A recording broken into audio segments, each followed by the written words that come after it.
మేము ఏ రోజున ఏ వ్యక్తి పేరైనా ఎత్తానండి. నేను ఎస్పెషల్‌గా ఒక బైబిల్ ఓపెన్ యూనివర్సిటీలో ఈ హైకమాండ్‌లో మేము ఉంటూ ఏవండీ ఒక జాయింట్ డైరెక్టర్ స్థానంలో ఉండి ఏ వ్యక్తి పేరు ఎత్తి చెప్పి మేము దూషించాం చెప్పండి?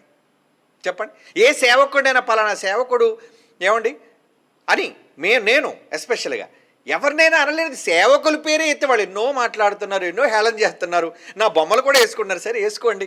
ఏవండీ నన్ను ఆఖరికి బిచ్చగాడు కూడా వేశారు. ఓకే. హ్యాపీ. నా యేసుప్రభు కోసం బిచ్చగాడు నేనైనా నాకేం సంతోషమే.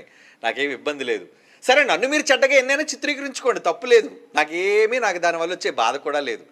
కానీ ఒక లేనిదాన్ని ప్రజల మధ్య సృష్టించి ద్వంద్వ వైఖరితో కేవలం తమ సిద్ధాంతాలను కాపాడుకోవడం కోసం ఆ సిద్ధాంతాన్ని నిలబెట్టుకోలేక బురద జల్లే ప్రయత్నం చేస్తున్నారు. తప్పు కదరా సోదరులారా, తప్పు కదా. ఏమండి యేసుప్రభు కోసం నిజంగా కించపరచడం నాకేమైనా కంకణ కట్టుకున్నానా? నేనేమైనా మతోన్మాదినా, మత ఛాందసవాదనా? బైబిల్కి వచ్చి యేసుప్రభుని ఏదో తక్కువ చేసేయాలి, యేసుప్రభుని చెడ్డగా చేసేయాలి. నాకేం వస్తుందండి దానివల్ల? నా ప్రభువుని నేను గణపరచాలని అనుకుంటాను. నా ప్రభు పుట్టుకే పవిత్రమైందని నిరూపించిన వాడిని నేను ప్రజల మధ్య.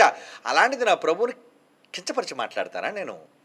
మాట్లాడడం వెనక ఎందుకు మాట్లాడాను దాని వివరణ ఇస్తున్నాను. ఆ రోజు వివరణ మొదటి నుంచి చివరి వరకు పూర్తిగా వినకుండా చాలామంది సోదరులైన వారు గలిబిలి చేసి అపార్థం చేసుకుంటున్నారండి. వద్దారా సోదరులారా, వద్దారా. మనం క్రైస్తవులం.